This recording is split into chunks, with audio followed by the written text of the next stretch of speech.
अस्सलाम वालेकुम नाज़रीन, मैं हूं हुरैन फातिमा और आप देख रहे हैं हिमायती न्यूज HD चैनल। नजर डालते हैं आज की अहम खबर पर। लाहौर हाई कोर्ट ने मांगा मंडी शहर में फैमिली पार्क बनाने के लिए सेक्रेटरी महकमा जंगलात वाइल्ड लाइफ को 1 माह में दरखास्त पर फैसला करने का तहरीरी हुक्म जारी कर दिया।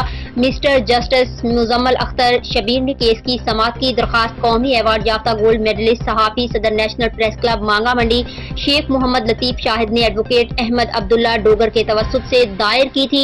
दरखास्त में मौक़िफ़ इख्तियार किया गया था कि मांगा मंडी की आबादी 5 लाख अफराद पर मुश्तमिल है। इसके शहरी तफरीही सहूलियात के लिए पार्क से महरूम हैं। शहरी तफरीह के लिए दूर दराज के शहरों में जाने पर मजबूर हैं। किसी भी अवामी नुमाइंदे को मांगा मंडी शहर की तरक्की में दिलचस्पी नहीं है। शहरी सुबह की वाक भी सड़कों पर करने पर मजबूर हैं। शहरियों को सहूलियात की फराहमी हुकूमत की जिम्मेदारी है, जिस पर अदालत ने सेक्रेटरी महकमा जंगलात वाइल्ड लाइफ को मांगा मंडी शहर में फैमिली पार्क बनाने के लिए दरखास्त पर 1 माह में फैसला करने का तहरीरी हुक्म जारी कर दिया है।